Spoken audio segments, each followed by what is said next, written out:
Why do Christians eat pork, get tattoos, wear mixed fabrics, and even shave their beards when the Old Testament says not to? If Christians say they believe the Bible, aren't they breaking God's commandments? If you search this online, you'll see it everywhere. Why do Christians pick and choose from the Bible?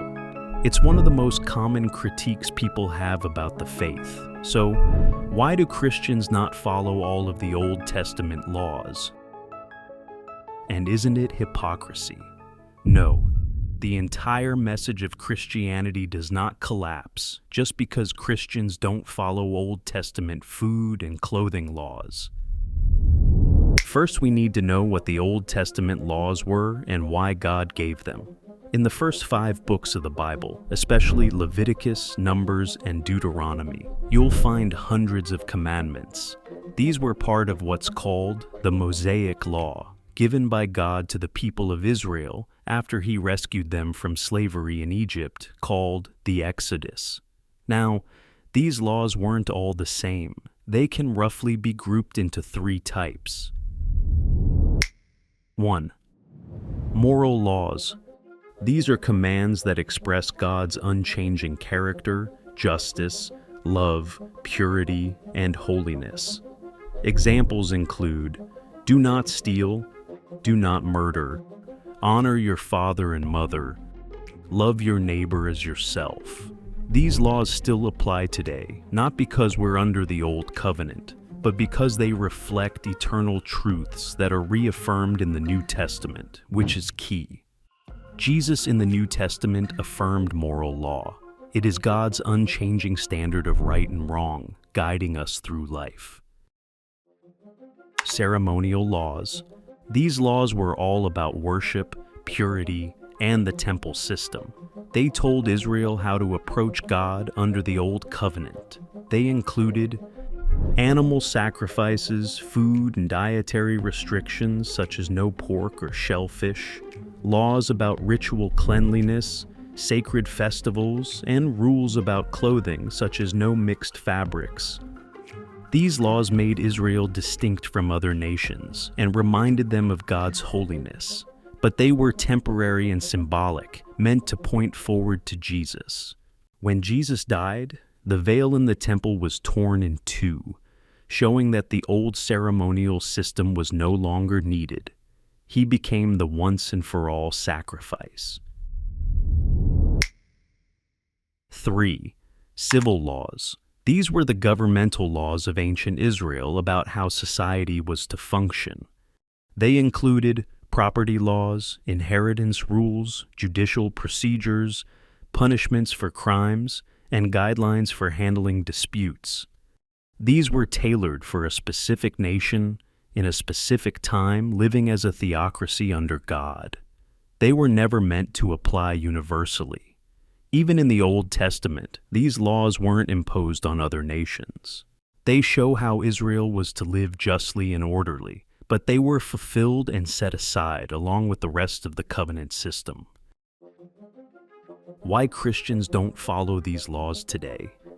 So, if these laws were given to Israel, the next question is, what changed? The answer is Jesus. Jesus didn't come to throw away the law, he came to fulfill it. Do not think that I have come to abolish the law or the prophets.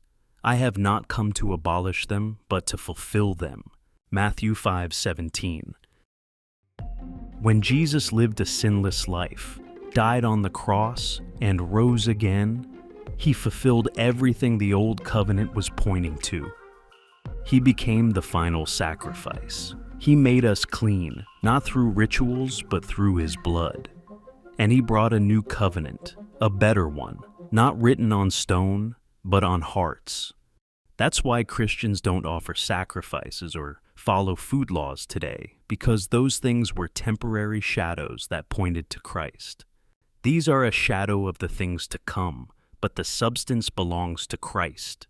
Colossians 2:17. In Acts 15, when Gentiles began following Jesus, some people argued that they should obey the full Old Testament law, including circumcision and dietary rules.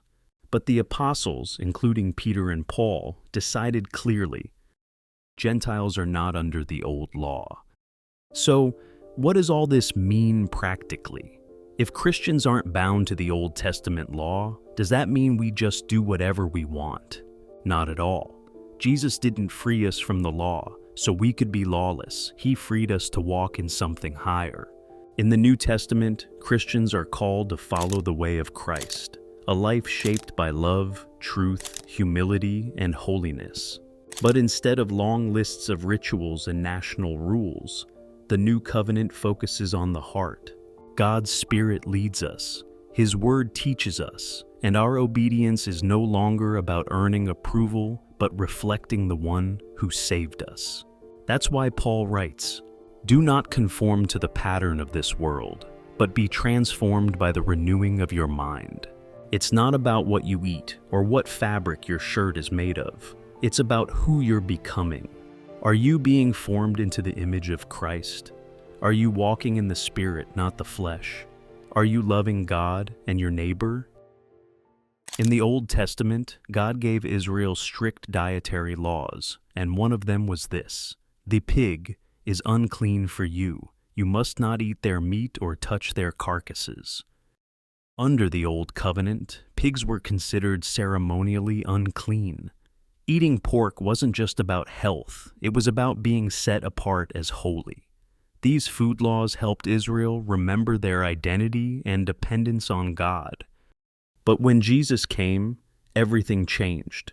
He declared that food itself doesn't make someone spiritually unclean. So nothing outside a person can defile them by going into them. Mark 7:15. Mark even adds, "In saying this, Jesus declared all foods clean." Mark 7:19. This was about more than food. It was about God opening the door for Gentiles. But the implication was clear. The old food restrictions no longer applied. We're not made right with God by what we eat, but by faith in Christ.